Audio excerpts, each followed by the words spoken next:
Hey Randy, it's winter, so I updated my mug. It's got some falling snow, and Santa is outside throwing snowballs at local youths now that Christmas is over. It's also a great time for me to grow a big old beard to stay warm. That is, if Amazing Grace lets me. But you know, Sunday it was 70 degrees outside. Growing up in Lovington, you're probably thinking, yeah, so?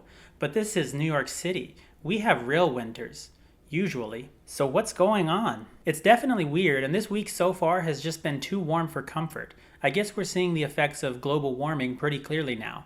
But the weird temperature and decorating my mug got me thinking about winter and what it means to me. I never really understood what winter was, since, as I mentioned, winter in Lovington meant a nice 70 degrees out. In fact, I think that was probably the biggest surprise or difference for me when I moved to New York City. Dealing with real winters, it's just not something I was prepared for. It's not something I even knew was a thing. Now, that's not to say I never experienced cold weather or snow. Sometimes it snows in Lovington and it can get cold, maybe 1 or 2 days of the year. And I had visited other parts of New Mexico, high in the mountains, where it does get really cold and where you can even go skiing. But that was definitely out of the norm for me, and since we had to travel several hours, it was something you planned for and sought out, not something like here where cold weather and ice and snow is a common occurrence. You have to always be prepared for it. When you're setting out on an adventure to Ruidoso or Cloudcroft, you go out of your way to buy and wear extra warm clothes, ski clothes really, not your typical winter wear for everyday use during the cold season. So I've had to figure out winter wear here these past 10 years or so, and I'm still not sure if I'm doing it right. Scarves? What even are they? Why? Growing up, we'd have a coat. That's all, just a coat. You only needed one, and it was for that time the temperature dipped below 50.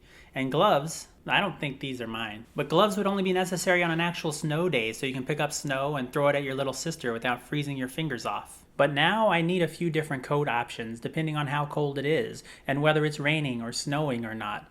And I guess a scarf, even though I don't really know how to use them, and a winter cap of some kind, of course. Being fashion challenged throws another wrench in this because you're not just supposed to stay warm, but you're supposed to look good too. Well, do I? Do I look good?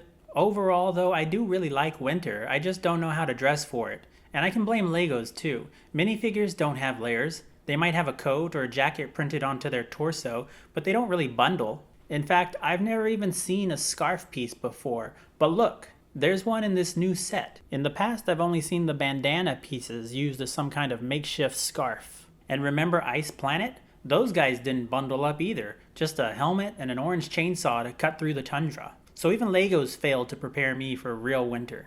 Still, I haven't gotten hypothermia, so maybe I'm doing something a little right at least. I do like the cold though. I like the snow, and I like how the cold keeps people off the streets more than usual, which is a good counter to New York's typical overpopulation. Times Square is always madness.